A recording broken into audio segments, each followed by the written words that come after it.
आम्ही नुकत्याच आता हल्या हल्या होट मारले, खासदार आमदार हे झोपलेले मत मागतानी भीक मंग्यासारखे आमच्या गल्ल्या बोळ्यात घुमणारे, शहरात घुमणारे, विधानसभेत घुमणारे आज कुठं मेले का?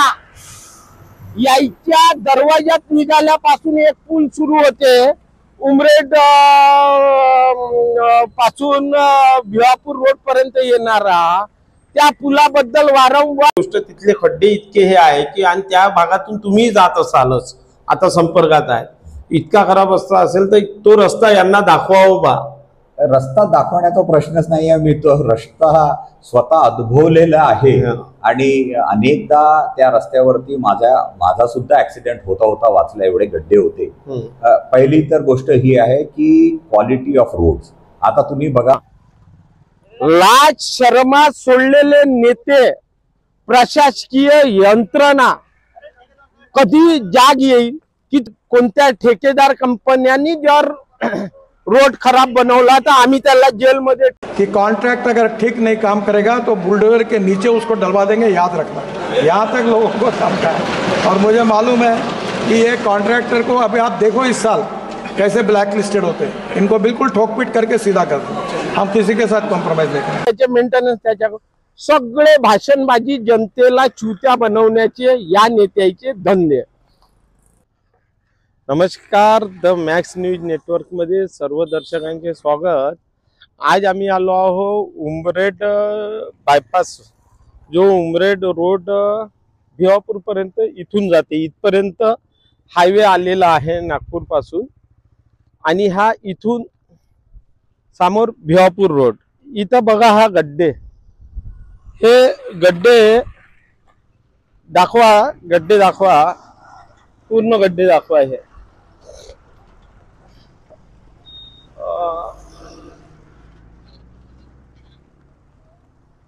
हे पूर्ण इथून तिथपर्यंत गड्डेच गड्डे झालेले आहे.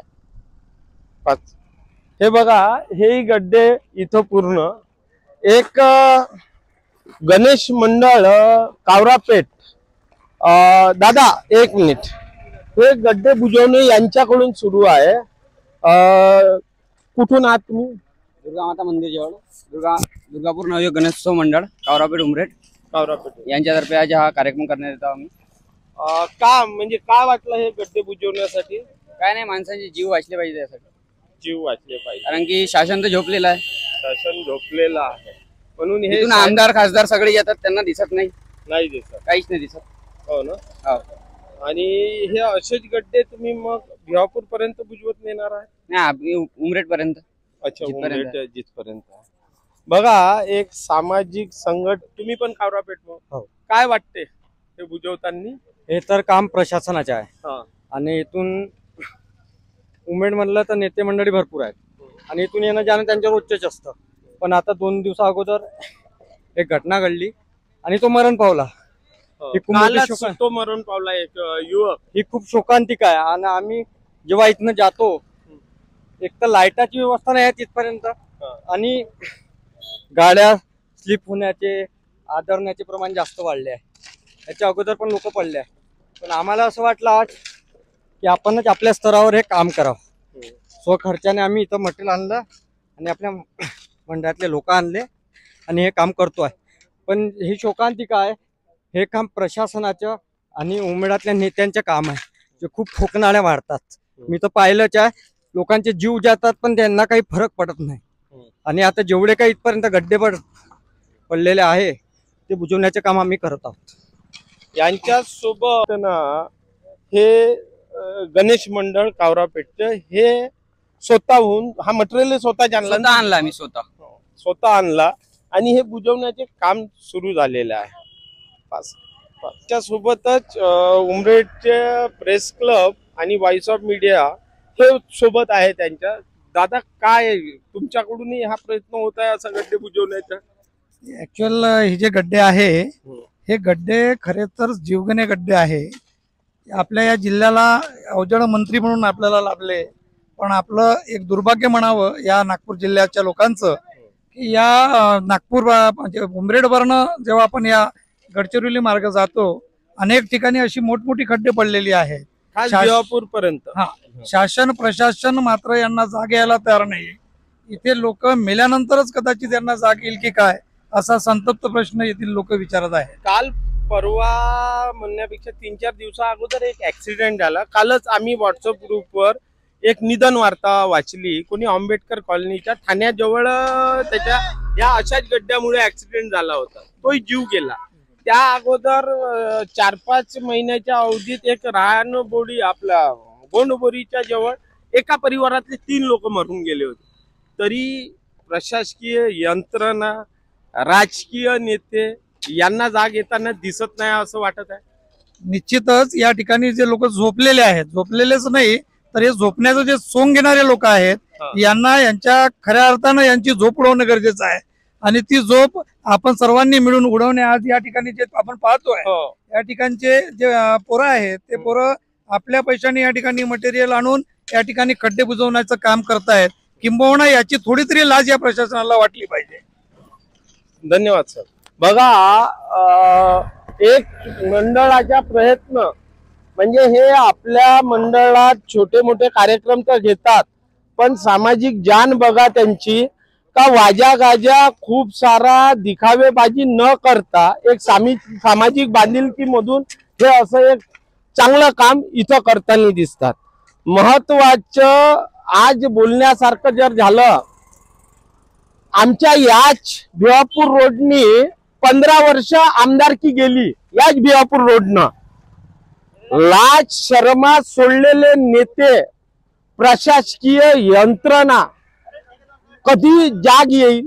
कितीतरी निष्पाप लोकांचे जीव गेले. काही काळ पहिले याच भागातले गड्डे आमच्या उमरेड पोलीस प्रशासनातल्या पोलीस मित्रांनी अशाच पद्धतीचे बुजवले होते. किती वेळा बुजवून सामान्य जनता हे काम करण, प्रशासकीय यंत्रणा भाड खाण्यासाठी आहे. जे यंत्रणेनं हे काम करायला पाहिजे ते करत नाही. महत्वाचं आमच्या नागपूर जिल्हा मोठे मोठे नेत्यांच्या वाजा गाजा होते. आमचे गडकरी साहेब रोटकरी म्हणून त्यांना उपाधी पूर्ण जिल्ह्यात देण्यात येते. पण या जिल्ह्याची खरी परिस्थिती या महाराष्ट्रात ही आहे. इथून उमरेड पासून नागपूर रोड बनला, त्या नागपूर रोडवर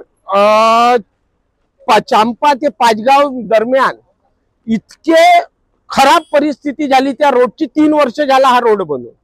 आमचे गडकरी साहेब माननीय नेते, कितीतरी मोठे मोठे नेते स्पेस टेक्नोलॉजी ने आमचे रोड बनाया. हमने रोड बनाने में स्पेस टेक्नोलॉजी का उपयोग किया है. स्पेस टेक्नोलॉजी से फोटो कोणत्या ठेकेदार कंपन्यांनी जर रोड खराब बनवला तर आम्ही त्याला जेलमध्ये टाकू. कि कॉन्ट्रैक्ट अगर ठीक नहीं काम करेगा तो बुलडोजर के नीचे उसको डलवा देंगे, याद रखना. यहाँ तक लोगों को समझा है. और मुझे मालूम है कि ये कॉन्ट्रैक्टर को अभी आप देखो इस साल कैसे ब्लैक लिस्टेड होते हैं. इनको बिल्कुल ठोकपीट करके सीधा कर दो. हम किसी के साथ कॉम्प्रोमाइज नहीं करेंगे. त्याचे मेंटेनन्स त्याच्या सगळे भाषणबाजी, जनतेला चुत्या बनवण्याचे या नेत्याचे धंदे. दुसरी महत्वाची गोष्ट की या रोडचं आम्ही जे सांगितलं की या रोडनी 15 वर्ष आमदारकी गेली भिवापूरला, तेही नेते मार व्हॉट्सअपवर स्वतःचे ऍडव्हर्टाइज करणारे क्लिप टाकतात की या रोडला सँक्शन 1100 काही 33-50 कोटी असे दाखवतात. झाला हा रोड सँक्शन. हे 1 वर्षापासून धंदे सुरू आहे की हा रोड सँक्शन झाला, आता हा मोठा हायवे बनत आहे वगैरे वगैरे.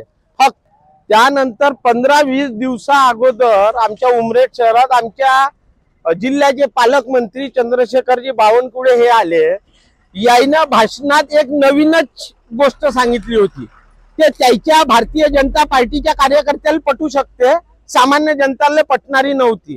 त्यांचं म्हणणं असं होतं की इकडे नागपूर चढावावर आहे, इकडे गोसे खुर्द वर आहे, तिथं पाणी खूप जमते, तर ते पाण्याची झडप खालून येते असं आमचं म्हणणं नाही.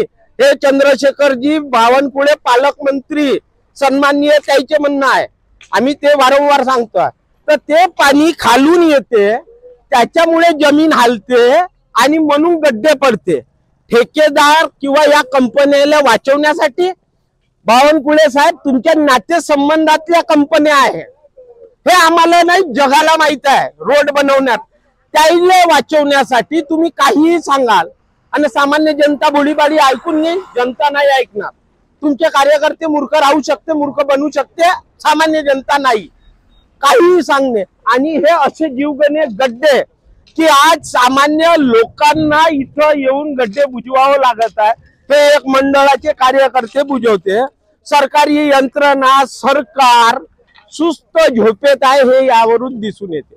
थोड्याशा प्रशासकीय यंत्रणेले, राजकीय नेत्याले, सर्व पक्षीय लाजा शर्मा राहिल्या असेल तर लोकांचे जीव वाचवा आणि या रोडकडे लक्ष द्या. आणि असे असंख्य रोड जे गड्डेमय झाले आहे यांनावर काहीतरी करा आणि सामान्य जनतेचे जीव वाचवा. धन्यवाद. द मॅक्स साठी मी पवन शिंदे. आमचे चॅनल लाईक आणि सबस्क्राईब करायला विसरू नका.